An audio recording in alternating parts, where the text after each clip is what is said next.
Os pregadores dizem, mas a Bíblia não diz.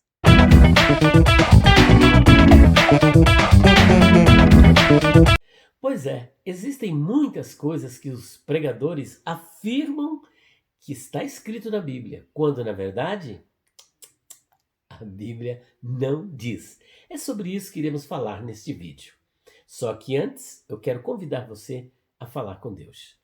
Pai Santo, mais uma vez queremos te louvar e bendizer pela tua graça, bondade, fidelidade e misericórdia. Te agradeço, Senhor, pela minha vida, pela minha família, pelo meu lar. E peço uma bênção especial sobre o teu povo que estará assistindo este vídeo, em nome de Jesus. Amém. Pois é, como havíamos dito, com todo respeito aos nobres pregadores e pastores e professores que estão exercendo o seu trabalho ministerial, mas nós não poderíamos deixar de dar uma notinha em algumas falas destes professores que fazem determinadas afirmações que a Bíblia não confirma. Não somente eles, algumas seitas que fazem algumas afirmações que não estão na Bíblia. E por isso, os pregadores dizem, mas a Bíblia não diz, gente. E a primeira coisa que algumas pessoas afirmam que está na Bíblia, mas que não está, é que a marca que Deus colocou em Caim foi a cor negra. E daí quantas perseguições contra os negros por conta desta afirmação que a Bíblia não diz, mas os pregadores dizem.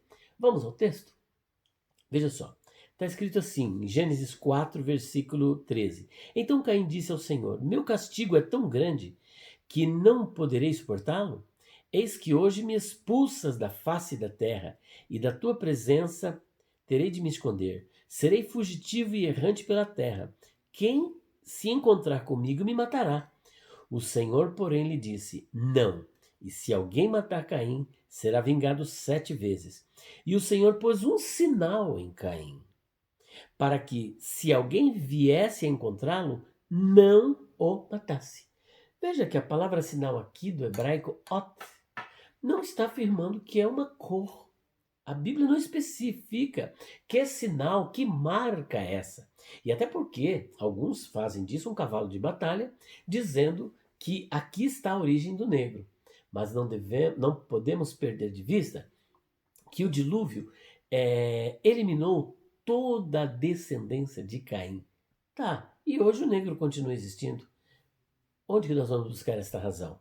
Tá entendendo? Então, logo, não pode ser este sinal que é a cor negra, até porque a Bíblia não diz que este sinal era a cor negra. Muito pelo contrário, conforme vimos aqui no versículo 15, esse sinal foi colocado por Deus para protegê-lo e não para que ele fosse perseguido, não para que ele fosse torturado, não para que ele sofresse preconceito, fosse marginalizado.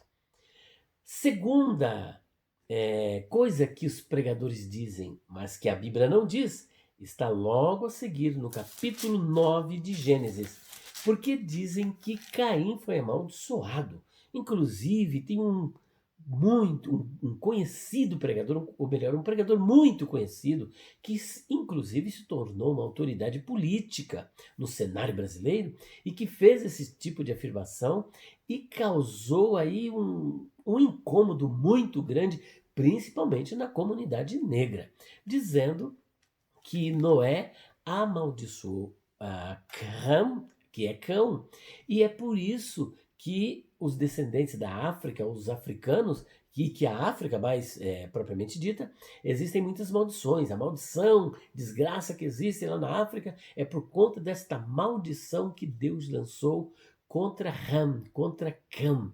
Mas será que a Bíblia diz que Cão foi amaldiçoado? Vamos ao texto? Gênesis 9, 24 e 25. Olha só o que está escrito.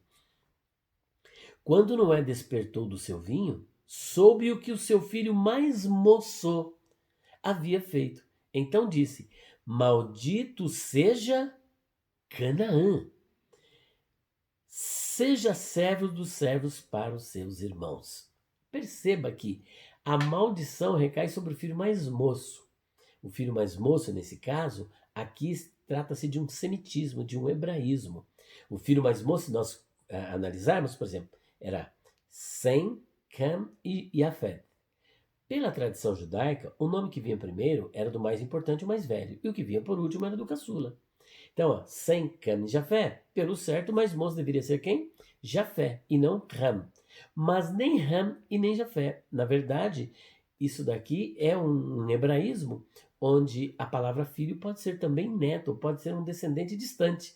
Por exemplo, Jesus é chamado de filho de Davi, quando na verdade entre Davi e Jesus há um lapso temporal de 1000 anos. Então, em hipótese alguma, Jesus poderia ser filho de Davi no sentido literal da palavra, mas trata-se de um semitismo.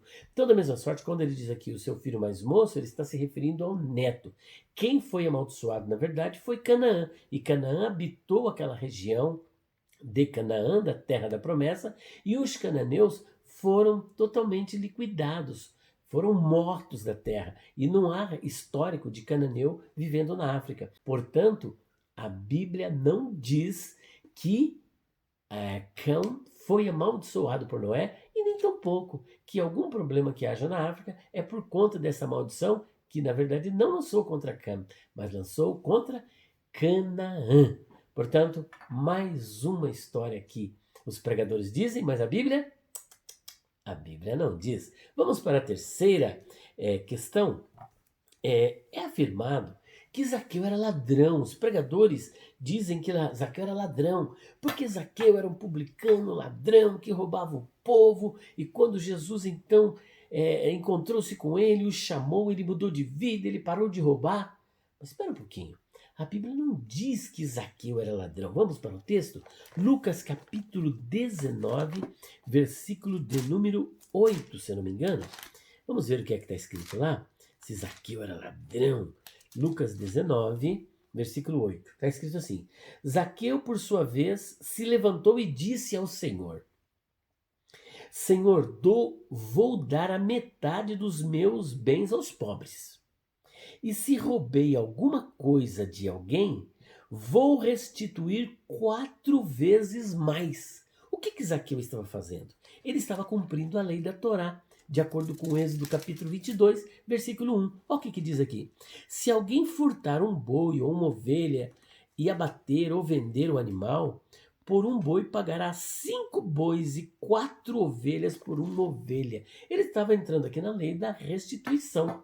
Falou, se eu, porventura, tenho defraudado alguém, tenho roubado alguém, eu pago 4 vezes mais. Mas ele não está dizendo que ele fazia isso. E nem tampouco o Senhor Jesus disse que Zaqueu era ladrão. Portanto, mais uma que os pregadores dizem, mas a Bíblia não diz. E por último, nós vamos analisar o seguinte: existem filmes que mostram Jesus carregando a cruz e caindo a primeira vez, caindo a segunda vez, caindo a terceira vez. Inclusive tem um amigo meu, cujo nome ficará no anonimato, que fez uma pregação muito fervorosa com base nessas 3 quedas de Jesus, como se Jesus tivesse caído com o peso da cruz. Mas onde está escrito que Jesus caiu com o peso da cruz? Portanto, é mais uma daquelas que os pregadores dizem, mas a Bíblia não diz. Bom, espero que você tenha gostado e até o próximo vídeo. Se Deus quiser, um beijo no seu coração.